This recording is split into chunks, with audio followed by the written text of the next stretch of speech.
ভক্তির স্বরূপ কি?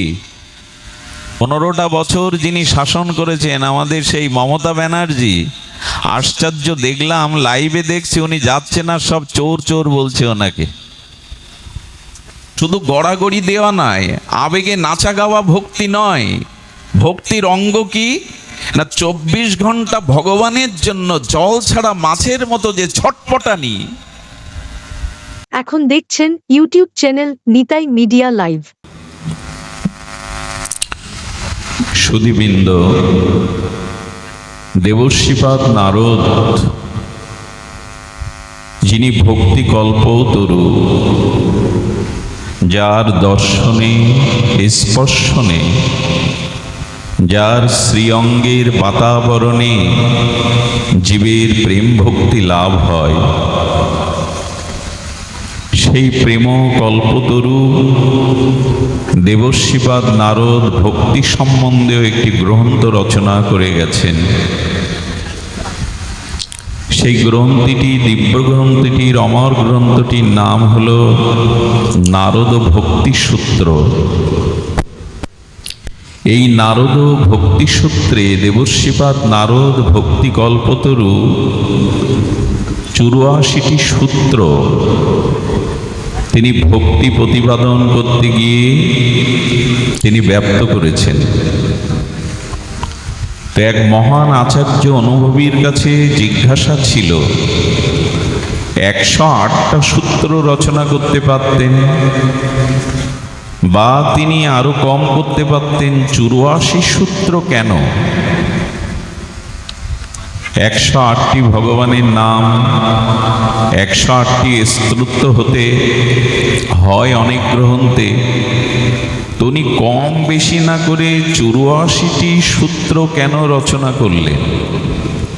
সেই মহা অনুভবী কাশীর পরম বিদ্বান ভক্তপ্রবর তিনি বললেন, এই জন্য তিনি 84 সূত্র ভক্তি সূত্র রেখেছেন যে আমরা এই জীব,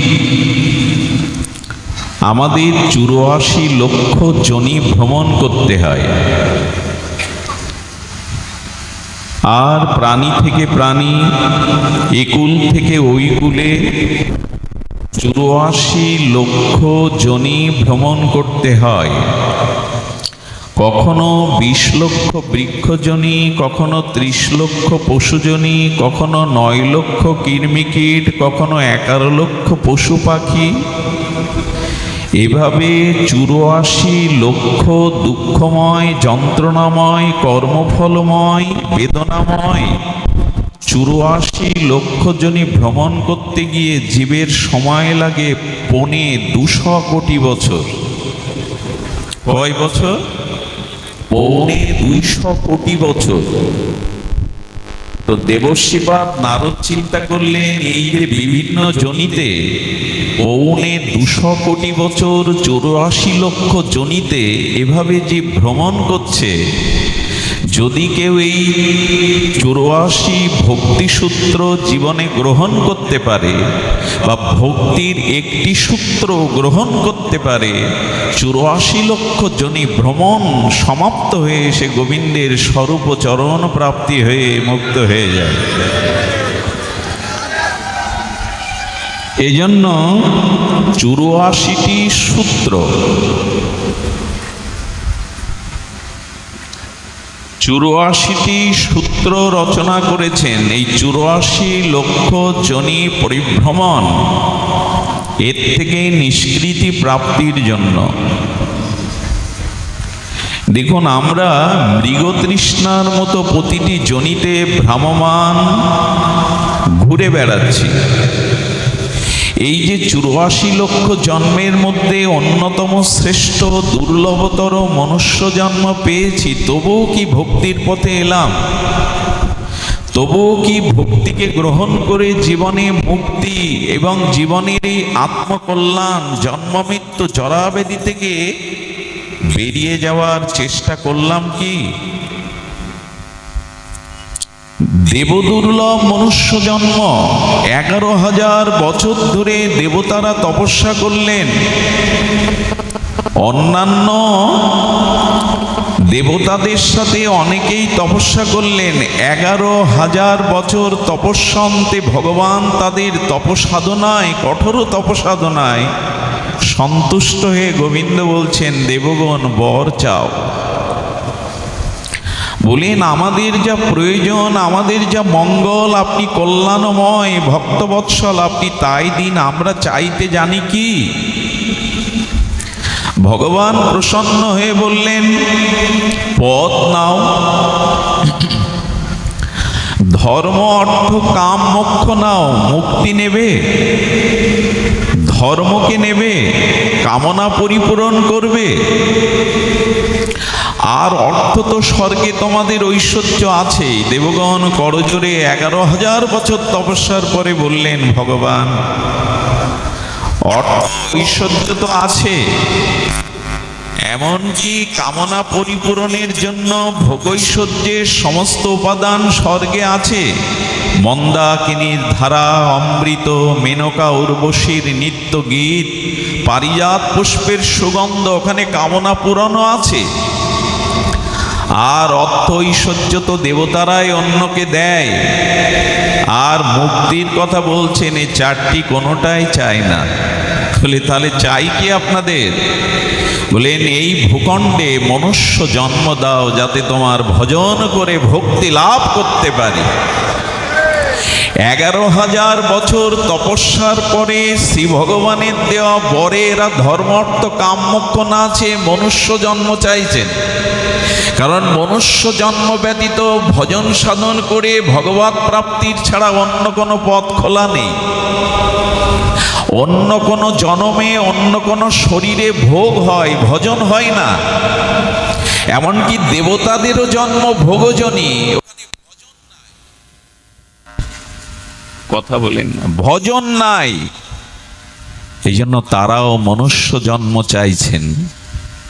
তো সেই মনুষ্য জন্ম লাভ করে আমরাও কি প্রগতি ভক্তির পথে এলাম, ভজনের পথে এলাম? এ প্রশ্ন নিজের কাছে করতে হবে।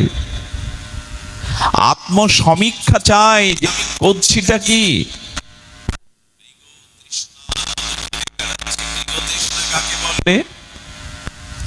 দেবর্ষিপদ নারদ এক শীতল বটবৃক্ষের ছায়ে বসে অন্তর্মনা হয়ে ভগবানের চরণ চিন্তায় রত।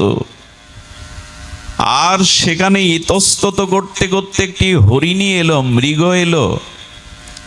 মৃগ মানে হরিণী। আর হরিণী কি করছে?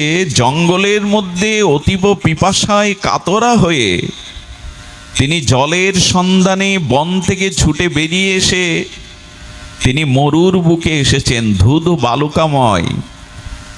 সেই ধুধু বালুকাময়তে দেখছেন সূর্যের কিরণে আর বায়ু তরঙ্গে বালুতে যেন কোনো সরোবরের শীতল জলের তরঙ্গ বইছে। এটা দেখা যায় কি না বালুর দিকে তাকালে? সূর্য কিরণমালায়, বায়ু তরঙ্গে, মরুময় বালুতে মনে হয় যেন কোনো সরোবরের তরঙ্গ বইছে। আর মৃগ, সেই হরিণী পিপাসা কাতরা হয়ে ছুটে চলেছেন পিপাসা নিবারণের জন্য। দেবর্ষিপাদের কাছে পোড়া মুখ নিয়ে ফিরে এসে বলছেন, কি গো, তুমি জল দেখে ছুটলে, জল পেলে না, পিপাসা মিটল না? বললেন, দেবর্ষিপাদ, জলের তরঙ্গ মনে করে, সরোবর মনে করে মুখ দিতে গিয়ে দেখি আরো অগ্নিময়, মুখটা পুড়ে গেল। আবার ইতস্তত পশ্চিম দিকে যায়, উত্তর দিকে যায়, পূর্ব দিকে যায়, ফিরে এসে বলে জল পাচ্ছি না, অথচ জলের মতো দেখাচ্ছে। ওখানে তাপ নিয়ে ফিরে আসছি। আমাদের অবস্থাও তাই। আমাদের বলাটা ভুল হলো। যারা সদ্গুরুদেবের চরণাশ্রয় পূর্বক ভজন সাধন না করে মাদিস অভজন জীবের মতো স্ত্রী পুত্রতে প্রবল আসক্তিতে, ভোগ ও সুখে প্রবৃত্তিতে বৃত্তিতে আসক্ত এ জাতীয় জীব সুখ পাবে মনে করে সংসারে ঘুরতে থাকে। এইবার সুখ পাবো, এই তো আমি সুখী হয়েছি, এই ধনী হয়েছি, এই রূপবান হয়েছি, এই ঐশ্বর্যবান হয়েছি, এই পদ প্রতিষ্ঠা পেয়েছি, কিন্তু শান্তি কোথাও পাই না। জল মনে করে আগুনে তাপে পুড়ে চলে আসে। এর মধ্যে শান্তি কে পেয়েছেন? চিরশান্তি কেউ না। মনে করি শান্তি আছে, মনে করি সুখ আছে। ওই মৃগয়া যেমন মনে করে জল আছে, আমার তৃষ্ণা নিবারণ হবে, কিন্তু বালুতেই জলভ্রম হয়, মুখটা পুড়ে যায়। এভাবেই তো ঘুরছি শান্তির আশায়, সুখের আশায়, কিন্তু পাইনি। সন্ধ্যা নেমে আসছে, পশ্চিম দিগন্তে দিনমণি অস্তাচলে বসেছে। হরিণটি তৃষ্ণায় আরো বড় বেশি কাতর, হঠাৎ নৃত্য করতে শুরু করেছে। দেবশ্রীবাদ বললেন, নৃত্য করছেন? বলে, আরে আপনার পেছনেই তো একটা নদী বইছে, শীতল স্বচ্ছ জলের নদী, আমি তা দেখিনি। বলেন, এই জল পেয়েছি, কিন্তু জলটা সত্যিই সে জল পেয়েছে, কিন্তু জলে মুখ দিতে গিয়ে 1 ইঞ্চি দূরে জল আর হরিণের মুখ। বৃক্ষের আড়ালে শিকারী বসেছিল, তার একটা গুলি বা বুলেটেই জলের পাশে তৃষিত মৃগ পড়ে মরে থাকলো। ছটপট করতে বলছেন, জল কাছে কিন্তু তৃষ্ণা গেল না। আমাদেরও অবস্থা তাই। আমরা এই মৃগয়ার মতো বিষয় তৃষ্ণায়, বিষয় ভোগে ঘুরতে ঘুরতে যখনই ভক্তির কথা মনে করি, এবার ভজন করব, এবার তৃষ্ণা মিটবে, মৃত্যু এসে আমাদেরকে কেড়ে নিয়ে যায়। আসে কি না? আর ভজন করা হলো না। এই জন্য দেবশ্রীবাদ বলছেন, 84টি সূত্র আমি দিয়েছি ভক্তি সূত্রে। এই জন্য এই 84 লক্ষ 2.25 কোটি বছর তুমি এইভাবে ঘূর্ণায়মান, জন্ম মৃত্যু জরাব্যাধিতে আক্রান্ত। এর থেকে একমাত্র মুক্তির শ্রেয় পথ হলো ভক্তিকে আশ্রয় করা। একটা কথা বলি, ভক্তি বিনা কোনো সাধনায় দিতে না রে ফল। শব্দগুলো ধ্যান দিন। ভক্তি বিনা কোনো সাধনায় দিতে না রে ফল, সব ভক্তি সব ফল দেন ভক্তি স্বাতন্ত্র প্রবল। জ্ঞান কর্ম যোগ ধর্মে কৃষ্ণ নহে বশ, কৃষ্ণ বশ হেতু একমাত্র প্রেম ভক্তি রস। ধ্যানের দ্বারা পাবেন না, জ্ঞানের দ্বারা পাবেন না, বিদ্যার দ্বারা পাবেন না, স্বর্গের পথ পেলেও পাবেন না। আর যজ্ঞ, দান, তপস্যা, সাধ্যায়ন, ত্যাগ, বৈরাগ্য কোনো কিছুতেই ভগবৎ প্রাপ্তি হবে না যদি তার সাথে ভক্তি যুক্ত না হয়। সব ফল দেন ভক্তি স্বাতন্ত্র প্রবল। জ্ঞান বৈরাগ্য সন্তান, কিন্তু মা ছাড়া সন্তান ধারণ পালন কে করবে? মা ছাড়া কি সন্তান হয়? ভক্তি হলো জননী, জ্ঞান বৈরাগ্য তপস্যা হলো সন্তান। ভক্তি নাই তো সন্তান কোথায়? মা নাই তো সন্তান কোথায়? জ্ঞানের দ্বারা, তপস্যার দ্বারা, তীর্থ পর্যটনের দ্বারা, ঐশ্বর্যের দ্বারা, পদ প্রতিষ্ঠার দ্বারা, দেবত্বের দ্বারা পাওয়া যাবে না, যাবে ভক্তির দ্বারা। সেই ভক্তির স্বরূপ কি সেটাই এই গ্রন্থে বলছেন। ভক্তির স্বরূপ কি? ভক্তির স্বরূপটা জানতে হবে। এটা আবেগতাড়িত বিষয় নয়, শাস্ত্র সিদ্ধান্তে ভক্তির স্বরূপ আমাদের জানতে হবে। কারণ দই আর চুন, চুন পেতে রাখলে মাটির পাত্রে আর দইও পেতে রাখলে দূর থেকে দুটোই সমান মনে হয়, স্বরূপে সমান মনে হয়, কিন্তু দধি আর চুন এক কি? আস্বাদনে, মহিমায়, তত্ত্বে এক কি, কিন্তু দূর থেকে যে সমান মনে হয় সব ভক্তি নয় যা আমরা বাইরে দেখি। ধ্যান দিন, লবণের শ্বেতকণিকা আর চিনির শ্বেতকণিকা স্বচ্ছ কাচের পাত্রে রাখলে একই রকম প্রতিভাত হয়, হয় কি না? স্বচ্ছ শর্করা, চিনি আর লবণ কাচের পাত্রে এখন দুটোই সমান দেখা যায়, কিন্তু জিহ্বায় দিলে বোঝা যায় একটি লবণ আর একটি হলো চিনি। তেমন ভক্তি বাইরে দেখা যায়, কিন্তু ভক্তির স্বরূপ কি এটাই বলছেন। খুব মন দিয়ে শুনুন, খুব তাৎপর্যপূর্ণ দেবশ্রীবাদ নারদের এই ভক্তি সূত্র। আমি বিশ্বাস করি শ্রদ্ধান্বিত হয়ে শ্রবণ করলে দুপা এগিয়ে যেতে পারবেন, এই জন্মেই পারবেন। ভক্তির সূত্রে প্রথমেই বলছেন, প্রথম সূত্র বলছেন 84টি সূত্রের, কি বলছেন? পরম প্রেম স্বরূপং। ভক্তি সূত্রের প্রথম সূত্র দেবশিবাদ নারদ বলছেন পরম প্রেম স্বরূপকম। ভক্তি কি? শুদ্ধা ভক্তি, কেবলা ভক্তি, ভগবানের নিশ্চলা ভক্তি কি রূপ, তার স্বরূপ কি? বলে পরম প্রেমৈক স্বরূপং। ভক্তির স্বরূপ কি? পরম প্রেম। শুধু প্রেম না, পরম প্রেম। পরম প্রেম মানে ভগবানে অনন্য মমতা। আমাদের মমতা দেহের প্রতি, ভোগ সুখের প্রতি, স্ত্রী পুত্রের প্রতি, মান সম্মানের প্রতি, যখন ওই মমতাটা সমস্ত কিছু নিগড়ে এক ভগবানকে এই অনন্য মমতা দিতে পারবেন, এরই নাম ভক্তি, এরই নাম প্রেম। খুব বড় কিছু নয়, কিন্তু অনেক কঠিন। আমাদের যে ভালোবাসা, আমাদের যে মমতা আমরা ছড়িয়ে দিয়েছি। কাপড়টা জলে দিলে, ভিজালে যেমন ওই কাপড়ের সুতোর মধ্যে জলগুলো প্রবেশ করে, জল আর কাপড় আলাদা করতে গেলে নিগড়াতে হয়। জল আলাদা হয়ে গেল, বস্ত্র আলাদা হয়ে গেল। তেমন জন্ম থেকেই আমাদের হৃদয়ে যে মমতা, প্রীতি, ভালোবাসা, এটা সবাইকে দিয়ে ভাগ করে দিয়েছি। এখন ওদের থেকে নিগড়ে যদি ওই মমতা একত্রিত করে ভগবানকে দিতে পারেন, এর নাম ভক্তি। পরম প্রেম স্বরূপম, এরই নাম ভক্তি। শুনতে ভালো লাগে, কিন্তু অত সহজ না। প্রেম ভক্তি অত সহজ নয়।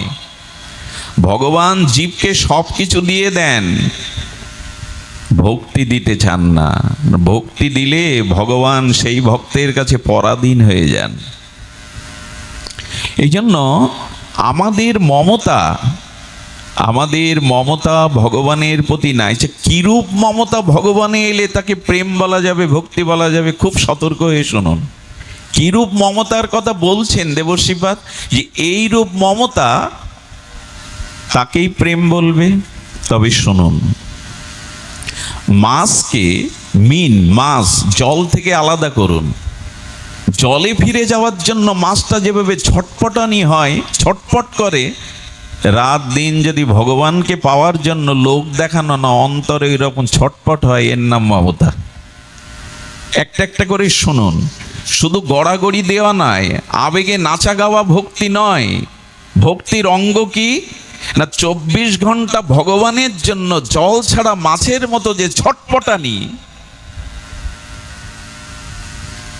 অনেক সাধনার পরে মা যদি কোলে সন্তান পায় আর লালন পালন করে যে 2-5 বছরের পরে ওই সন্তানটা হঠাৎ মারা যায়, কদিন ধরে ওই মায়ের যে ছটপটানি না, এরই নাম প্রেম। ওই রকম হলে তবে। আর কেমন?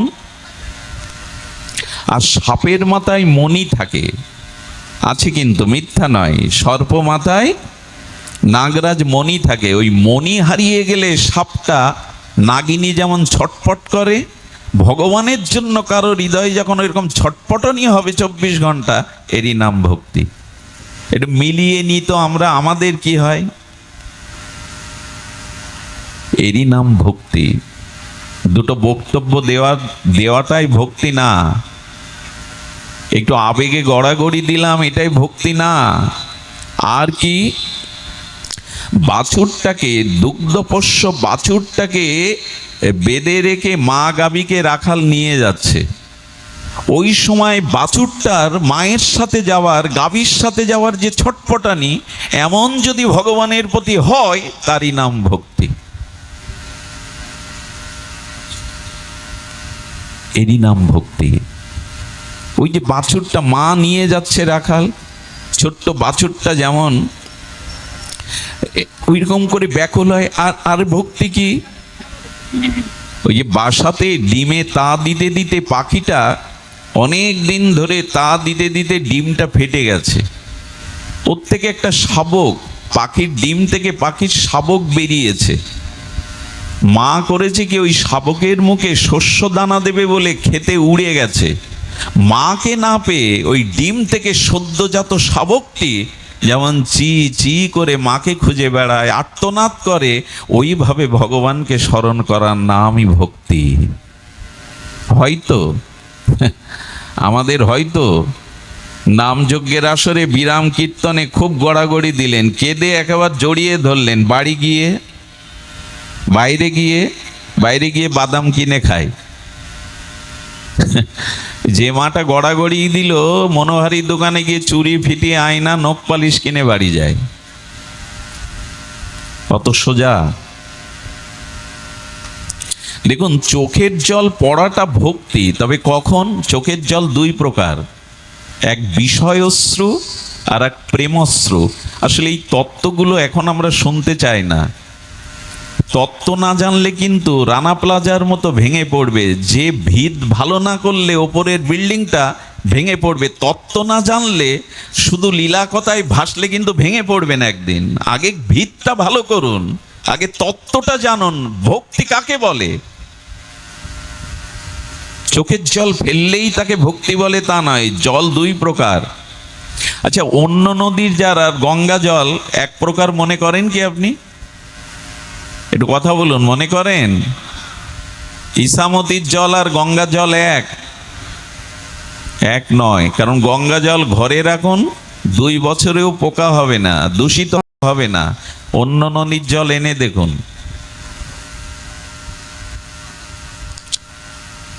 আমাকে একজন প্রশ্ন করেছিল, এই কাল কোলাহলের দিনে, এই দূষণের দিনেও গঙ্গা জল এত পবিত্র থাকে কি করে? রহস্য কি?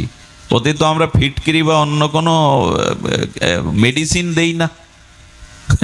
এই রহস্য কি জানেন? গোমুখ থেকে, যেখানে গঙ্গা উৎসভূমি গোমুখ, ওই গোমুখে ওখানে অনেক ঔষধি অমৃত বৃক্ষ আছে। গঙ্গা ওই বৃক্ষের ছোঁয়া, ঔষধি অমৃতের বৃক্ষের ছোঁয়া নিয়ে আসে। আর গোমুখের ওখানে অনেক যোগী ঋষিমুনিরা তপস্যা করছে। ওদের তপস্যা, ওদের তেজটা, তপস্যার তেজটা গঙ্গা জলে মিশে যায়। আর উনি আসছেন তো ভগবান শিবের জটা থেকে, ওটাও বা কম পবিত্র। এই জন্য এই কোলাহলের দিনে, দূষণের দিনেও গঙ্গা অতি পবিত্র। এই জন্য চোখের জল যখন পড়ে, একটা হলো বিষয়শ্রু আর একটা হলো প্রেমাশ্রু। বোঝা গেল? একটা হলো বিষয়শ্রু, কেমন জানেন? একবার নিমাই সন্ন্যাস পালা কীর্তন করছে এক কীর্তনিয়া। এখন ওই কীর্তনিয়ারা খুব ভাবাবেশে নিমাই সন্ন্যাসটা বিরহের, ওই যে মাকে প্রণাম করছে আর বললেন, মা, পরের মাকে মা বলবো, আর তোমায় মা বলবো না। হে গর্ভধারিণী মা, আর তোমাকে সচিমা বলে ডাকবো না, পরের মাকে মা, এইসব বলছে। আর এক বুড়ি খুঁটি দড়িয়ে জোরে কাঁদছেন। তো বলেন, এই বুড়িটা এত কাঁদে কেন? কীর্তনিয়া এক সেবককে বলছে, ওই মার কাছে সন্ত, ওনার এত ভক্তি, এত কাঁদলেন উনি। বলেন, মা কাঁদছো কেন? বললো, আমার ছেলে আমাকে মা বলে ডাকে না, গলা ধাক্কা দিয়ে বের করেছে। এই কথা শুনে, লীলা শুনে, নিমাইয়ের মা ডাক শুনে আমার ওই কথা মনে পড়ে কাঁদছি আমি। এটা ভগবানের কান্না? রাধাকুণ্ডে একবার পাঠ হচ্ছে, বুঝলেন তো? পাঠটা তত্ত্বের উপরে, পাঠটা বিরহ রসের উপরে না, তত্ত্বের উপরে পাঠে তো কেউ কাঁদে না। এক বুড়ি দুলে দুলে কাঁদছে। গুরু মহারাজ বলছেন পাঠের শেষে ওই বুড়িকে ডাকতো, ও বুড়িমা, হচ্ছে তো তত্ত্বের পাঠ, এত কাঁদছো কেন তুমি শুরু থেকেই? কিছু মনে করবেন না, গুরু মহারাজ এই কথাটি বলেছিলেন। বুড়ি বলছে, আমার একটা ছাগল মারা গেছে তাই কাঁদছি। বলে, ছাগল মরার সাথে এখানে কান্নার সম্পর্ক কি? আসলে যিনি পাঠ করছিলেন তার মুখে ওই ছাগলের মতো কিছু দাড়ি ছিল, ছোট ছোট দাড়ি। ওই যখন নাড়াচ্ছেন পাঠ করতে করতে, ওর ওই সেই ছাগলের কথাই বারবার মনে পড়ছে। এই কান্নাকে কি বলবেন?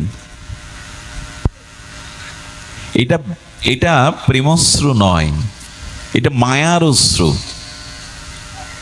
প্রেমশ্রুটা শীতল হয় আর বিরহের অশ্রুটা তপ্ত হয়। এটা দেখবেন বিরহ অশ্রুটা তপ্ত হয়। এই জন্য তত্ত্ব জানুন যে ভক্তি কাকে বলে। দেবর্ষিবাদ নারদের কথা শুনুন, আমরা ভক্তির মহিমা শুনবো, তার আগে তত্ত্বটা জেনে নেই। নারিকেলের ভেতরে যেতে গেলে শক্ত আবরণ ভেদ করতে হবে, যা সবাই পারে না। আম গিয়ে গাছে যে কোনো পাখি খেতে পারে, নারকোল পারবে না। নারকোলের শক্ত আবরণ তুলতে হবে, ওর পরে মালাটাও শক্ত, ওটাও ফাটতে হবে, তারপরে ওর মধ্যে জল, সে তো শুভ্র। ওই নারিকেলের ওর থেকে আপনি নাড়ু কত কি করতে পারবেন, ভেতরে যেতে হবে আপনাকে, বাইরের আবরণ ভেদ করে। ভক্তি কাকে বলে? ভক্তি বলে সতী নারী পতি বিদেশে গেলে যেমন নিজেকে আর পরিপাটি করে সাজায় না, বেড়াতে যায় না, আভরণ পরে না, রাত দিন তার সেবার চিন্তায় বিরস বদনে থাকে, ভগবানের জন্য যখন আপনার ঐরূপ দশা হবে, এর নাম ভক্তি। চাতক যেমন গঙ্গার জল, সরোবরের শীতল স্বচ্ছ জল পান করে না, মেঘ দেখলেই মেঘের দিকে চেয়ে থাকে কখন আকাশ থেকে বৃষ্টি নামবই, বৃষ্টির জল ছাড়া মরে গেলেও অন্য জল পান করবে না। ভগবানের স্মৃতি ছাড়া, ভগবানের নাম রূপ লীলা ছাড়া এই বিষয় রাজ্যে পান করে না, চাতকের মতো। এর নাম ভক্তি। আর কত বলা যায়? এইগুলোই ভক্তির লক্ষণ। যদি এমন হয়, শুনুন, এই ভক্তি পরম প্রেম রূপম, এই ভক্তি পরম প্রেম রূপম। দ্বিতীয় সূত্রে বলছেন ভক্তি অমৃত স্বরূপম। ধ্যান দিন, কোলাহল করবেন না, একটু ধ্যান দিয়ে শুনুন। ভক্তি কি বলেছেন? অমৃত স্বরূপম। ভক্তি কেমন? অমৃত স্বরূপ। তবে স্বর্গের অমৃত নয়, মোক্ষ অমৃত নয়, এই অমৃত আলাদা কিছু বৈশিষ্ট্য আছে। ভক্তি কি বললাম আমরা? দেবর্ষিবাদ নারদ বলছেন ভক্তি অমৃত স্বরূপম। অমৃত, এই অমৃত এমন অমৃত যে জগতে এটি যদি কেউ পান করে তার অন্য তৃষ্ণা থাকে না। দেহভোগের তৃষ্ণা, বিষয় তৃষ্ণা তার নিবারণ হয়ে যায়। রামকৃষ্ণদেব বললেন, ওরে যে চিটে গুড় খাচ্ছে তাকে ভালো গুড় দাও, যে ভালো গুড় খাচ্ছে তাকে শর্করা চিনি দাও, ওটা ফেলে এটা নেবে। যে চিনি পাচ্ছে তাকে ভালো সীতা মিশ্রি দাও, ও চিনি ফেলে মিশ্রি নেবে। যে মিশ্রি পাচ্ছে তাকে তুমি টাটকা মধু দাও, মধু পেলে চিটে গুড় আর কেউ পান করবে না। তেমনি ভক্তি এমন অমৃত, এই যদি একবার কেউ পেয়ে যায়, এই জগতে আর রূপ যৌবন বিষয় ভোগের রস কেউ পান করতে চাইবে না। সেই অমৃত আস্বাদন আমাদের হয়তো, যে অন্য তৃষ্ণা, অন্য কিছু তৃষ্ণা থাকবে না। আরে টাটকা উৎকৃষ্ট আস্বাদ্য মধু পেলে চিটে গুড় কে পাবে? তো ভক্তি অমৃত স্বরূপম। আর এই অমৃত পেলে কি হয় জানেন? আর আপনার অন্য ক্ষুধা তৃষ্ণা থাকবে না। আর এই অমৃত পেলে ওখান থেকে পতন হবে না। কি করে বোঝাই বলুন তো? খুব মার্মিক কথা। পতন হবে না। রাধে, আমরা শ্রবণ করি এই অমৃতকেও পান করলে অন্য তৃষ্ণা থাকে না। এই পদ এমন একটি পদ, এমন একটি আস্বাদন। একটু ধ্যান দিন। আচ্ছা, বাংলাদেশের সর্বোত্তম পদ কোনটা? প্রশাসনের রাষ্ট্রপতি পদ, এই তো, কি প্রধানমন্ত্রী পদ। কিন্তু 5 বছর পরে যখন রাষ্ট্রপতি বিদায় নেয়, তখন তার নামের আগে কি লেখা হয়? ভূতপূর্ব রাষ্ট্রপতি বলা হয় কি না?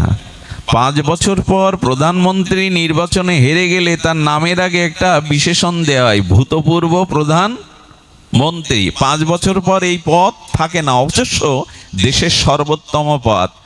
ভগবান বলছেন, দেবর্ষিবাদ নারদ বলছে, ভক্তি যদি কেউ লাভ করতে পারে, ওই পদ আর কেউ কেড়ে নিতে পারে না। কারো সাধ্য নেই ওই পদ তাকে কেড়ে নেবে। পৃথিবীতে অনেক রকম পদ আছে, রাষ্ট্রপতি মহামহোদয়, প্রধানমন্ত্রী, কালেক্টর, কত রকম পদ আছে, ডিসির পদ, এটা সব সময় থাকে না। আরো দুর্দশা দেখুন আমাদের পশ্চিম বাংলায় 15টা বছর যিনি শাসন করেছেন আমাদের সেই মমতা ব্যানার্জি, আশ্চর্য দেখলাম, লাইভে দেখছি উনি যাচ্ছেন আর সব চোর চোর বলছে ওনাকে। 15 বছর প্রচন্ড প্রতাপে উনি শাসন করেছেন এই পশ্চিম বাংলাকে। এরপরে ডিম ছোড়া হচ্ছে, যারা একদিন সর্বভারতীয় পদে প্রতিষ্ঠিত তাদের ডিম ছুঁড়ে মারা হচ্ছে, চোর বলা হচ্ছে। তো এই পদ পেয়ে আপনার জীবনের শান্তি কোথায়, স্থায়িত্ব কোথায়? দেবশ্রীপাদ বলছেন ভক্তির অমৃত পদ যে পায়, এই পদ ব্রহ্মাও কেড়ে নিতে পারে না, এই পদ থেকে তার জুতোও হয় না। ভক্তিকে চাও। আরে বড় পদ পাওয়ার পরে কি হয় জানেন? ভোট আসলে যাকে দিয়ে সে জুতো পালিশ করাতো তার ভোটটাও চাওয়ার জন্য হাত জোড় করে। আরে এত যদি এখনই নিচে নামবে তো ওই পদ পেয়ে হলোটা কি তোমার? এখনই যদি এই নিচে নামবে ওই পদ পেয়ে হলোটা কি? বলেন কেউ যদি ভক্তি লাভ করে, দেবতা ঋষিমুনিরা এসে তাকে স্তব করে, বন্দনা করে।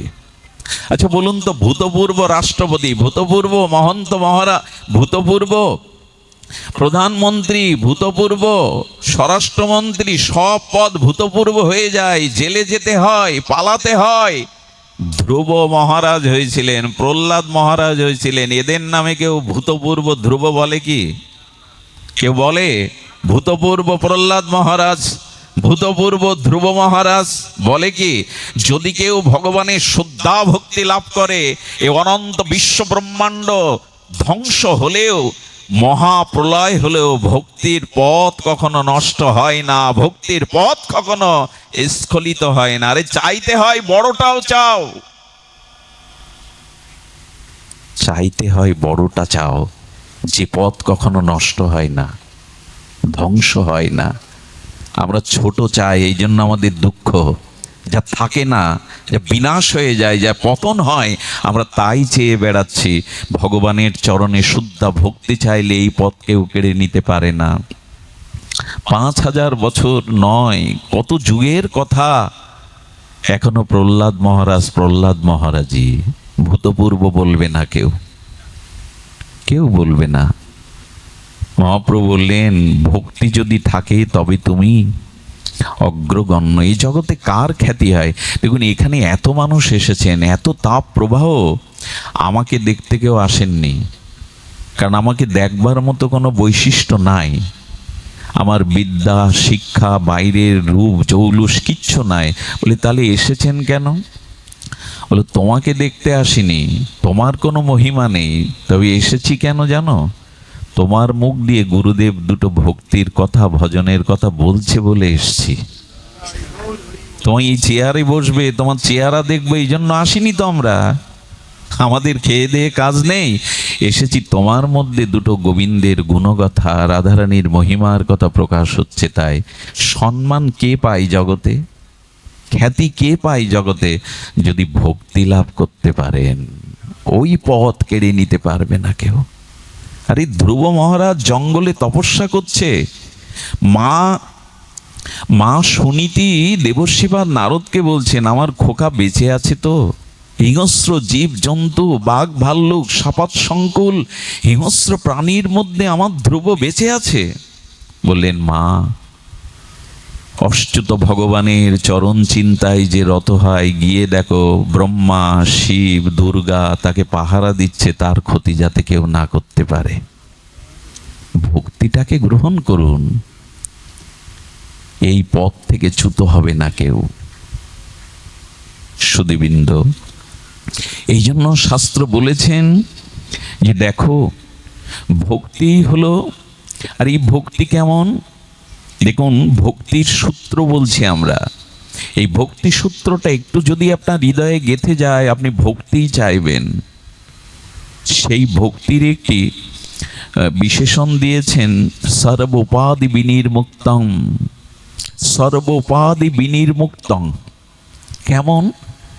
ভক্তি যদি চাও উপাধি চেয়েও না, আমি বড় বক্তা, আমি বড় গায়ক, আমি বড় পণ্ডিত, এই উপাধি চাইলে ভক্তি হবে না।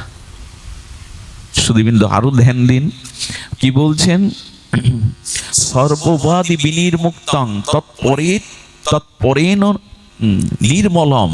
চিত্তটা নির্মল হবে। নির্মল মানে ময়লা নাই। ওই চিত্তের মধ্যে কোনো বাসন, ভগবানকে আনন্দ দেওয়া ছাড়া, ভগবানকে সুখ দেওয়া ছাড়া নিজের কোনো চাওয়া পাওয়া থাকবে না। এরে বলে উপাধি শূন্য, নির্মল। আহা, ভক্তির সূত্রে কি বলছেন? আর কি বলছেন? কৃষ্ণ সুখৈক তাৎপর্য, ভগবান কিসে সুখ পাবে, আনন্দ পাবে, এই চেষ্টা যার মধ্যে আছে, আত্মসুখ প্রবঞ্চনা মানে নিজ সুখের বাসনা যার মধ্যে নাই, তাকে বলে ভক্তি। আমরা নিজের সুখের তালে ব্যস্ত, ভগবানের কিছু সুখ হয়, সেই চেষ্টা যখন যার মধ্যে আসবে, নিজ সুখেও নিজ ভোগের বাসনা যখন দূর হবে, তাকে বলে ভক্তি। সর্বোপাধি বিনির্মুক্তং তৎপরেন নির্মলম। কৃষ্ণ সুখৈক তাৎপর্য, এরে বলে প্রেম, এরে বলে ভক্তি। যদি ভগবানের সুখের জন্য সমস্ত আচ্ছা, আপনি এখানে বসেছেন, হরিকথা আপনার কানে গিয়ে কর্ণ রসায়ন অমৃত আনন্দ পাচ্ছেন হৃদয়ে। ভক্তি কাকে বলে জানেন? এই শ্রবণ করে যে আনন্দ পাচ্ছেন, সেটাও মনে মনে বলবেন, এই আনন্দটাও রাধারানী আমি তোমাকে দিয়ে দিলাম, আমি ভোগ করব না। এরই নাম ভক্তি। আমি বসে বসে শ্রবণ করে যে আনন্দ পাচ্ছি, এই আনন্দটা ভোগ না করে তোমায় দিয়ে দিলাম। অর্থাৎ নিজ সুখের বাসনা না রেখে ভগবানকেই সুখ তাৎপর্যে ভালোবাসার নাম হলো ভক্তি। এ আর আমাদের হয়েছে, তবে হওয়ার সম্ভাবনা আছে। মহাপ্রভু নিতাই চাঁদের কৃপায় এই যুগে ভক্তি সুলভ। ভক্তি দুর্লভ বটে, কিন্তু ভক্তি সুলভ। কেমন সুলভ? বলে কৃষ্ণ ভক্ত সঙ্গ করি, কৃষ্ণ ভক্ত অঙ্গ হেরি, শ্রদ্ধান্বিত শ্রবণ। এই দেখুন কেমন সুলভ। ঠাকুর মশাই ছিল নরোত্তম ঠাকুর দাস মহাশয়, বলছেন এক কাজ করো, এই ভক্তি যদি পেতে চাও তাহলে এক কাজ করো, কৃষ্ণ ভক্ত অঙ্গ হেরি। শব্দগুলো নিশ্চয়ই ধ্যান দিয়ে শুনছেন, এত কষ্ট করে এসেছেন। পাখার বাতাস না হলেও চলবে মা, গায়ের গরমটা লাগুক, হৃদয়ের জ্বালা জোড়াক। অনেকেই পাখা টানছেন, অসুস্থ থাকতে পারেন, থাকলে ঘামলে পাখা টানতে পারেন, কিন্তু বলি আকাশ থেকে 7 দিন যদি একটানা বৃষ্টি হয়, আপনাকে যদি ঠান্ডা ঘরেও ঢুকানো হয়, মনের জ্বালা হতে যাবে না, সংসারের ত্রিতাপ জ্বালা যাবে না। আরে বাইরে তাপ লাগে লাগুক, হরিকথা ভেতরের জ্বালা জোড়ায়। হরিকথা তবে কথামৃতম তপ্ত জীবনম, এই জীবনের অভিশাপ তাপ এটা জুড়িয়ে দেয় হরিকথা। বাইরের দিকে দৃষ্টি দিতে গেলে ভেতরের তাপ যায় না। আর একটা কথা বলি, 2-4টে টাকা রোজগার করার জন্য মাথের ঘাম পায়ে ফেলতে হয় সারাদিন। 500 টাকার জন্য একজন দিনমজুর খাটে এই প্রখর রৌদ্রে। গোবিন্দের জন্য যদি গায়ের একটু ঝাম ঝরে, ঝরুক না। আর এই দেহ তো একদিন পুড়াবে। জ্যান্ত থাকতেও কারেন্টে শর্ট দেবে, থেরাপি দেবে, যদি দেহে আমার ক্যান্সার আসে। জয় রাধে, যেভাবে ছিল রাখো।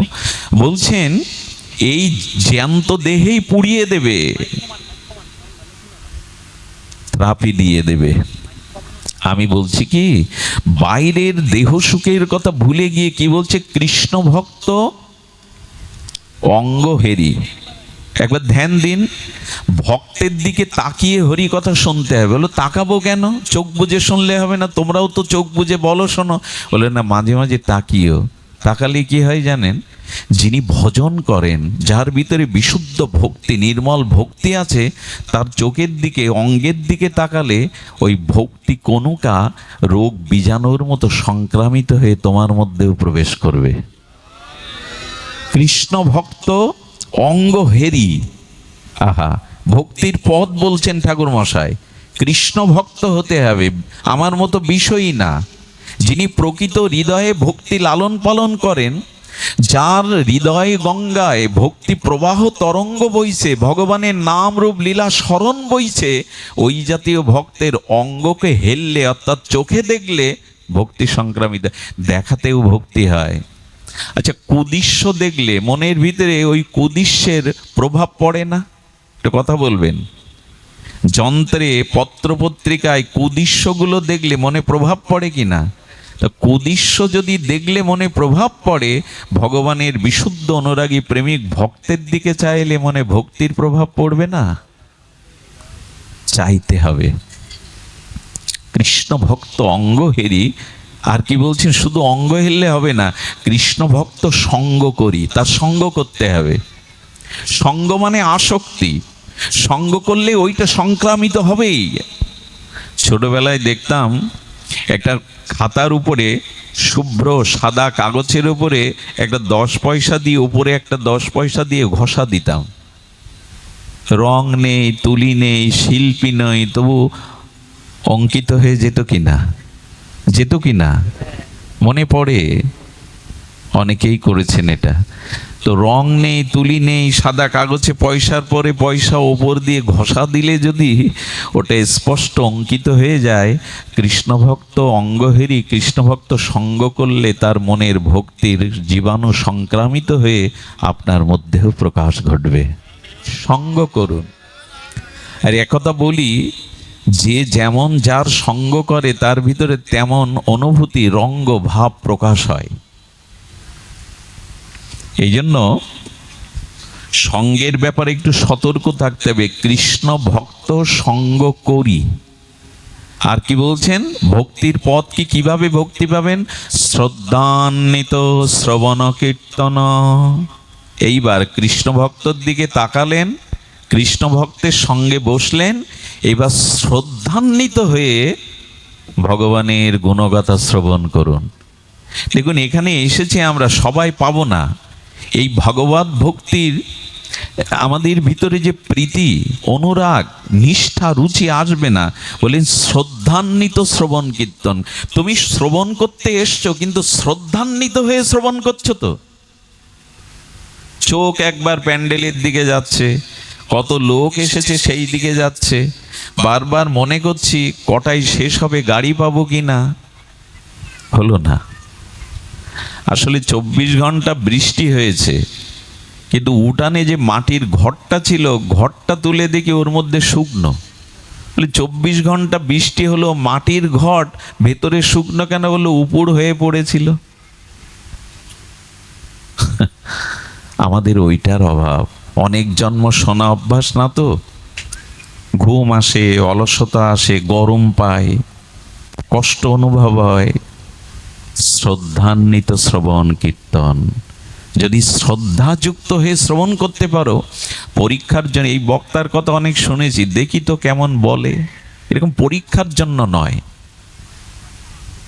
শ্রদ্ধান্বিত হয়ে শ্রবণ করতে হবে। এইটার অভাব আমাদের। আর এই পুকুরে মাছ আছে, আপনিও ভালো মৎস্য শিকারী, আপনি ছিপ পেতেছেন, কিন্তু সারাদিনে মাছ খুদও দেয়নি, মাছ পাওয়া তো খুদও দেয়নি। তার কারণ কি জানেন? বড়শির আগায় চারটা দেননি। খুদ দেবে তো? মাছ ধরতে পারবেন তো?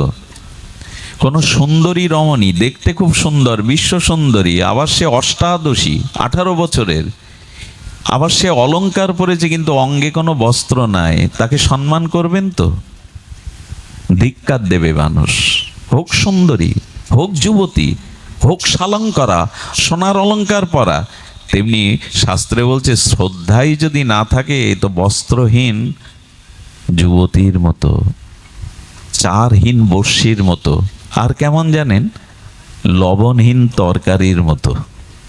এত কিছু রাঁধলেন, লবণটা দিলেন না, কর্তাবাবু খাবে তো? 14 গোষ্ঠী উদ্ধার করে দেয় একদিন লবণ না দিলে। এই যদি না দেয় মায়েরা, বাবারা, তাদের উপর বকবেন না। তাড়াতাড়ি করতে গিয়ে আপনার সেবার জন্য দেয়নি, এদের গালি দিয়েন না, উঠে যেয়েন না। একটা বুদ্ধি শিখিয়ে দিই বাবাদের, কখনো যদি লবণ না দেয় বা অতিরিক্ত বেশি দেয়, ওই দিন হাসি মুখে সেবা পেয়ে বলবেন আজ খুব ভালো হয়েছে, উঠে যাবেন। কারণ ওইটাই তো পরে পাবে সে। পেতে গিয়ে তখন বলবে আশ্চর্য, এই মানুষটার এরকম পরিবর্তন কি করে হলো, আজ তো গালি দিল না, ভাবমা তুলল না। আসলে তার বিবেক ফিরে, পরে তার ভুল কম হবে। ওই কারণে মাঝে মাঝে কিছু বলতে নাই, চুপ হয়ে ধৈর্য ধরতে হয়, ওর ফল হয় ভালো। আচ্ছা, বাগান লাগালেন, ফল ও ফুলের বাগান লাগালেন, কত যত্ন করলেন, কিন্তু ফলও হয় না, ফুলও ধরে না, সেটি কি ফুলের বাগান? আগাছা ছাড়া কিছু বলবেন? তেমন শ্রদ্ধা যার নাই, তার এই যে ভাগবতে আসা, এই যে শ্রবণ কীর্তন করা, এটা হস্তি স্নানের ন্যায়।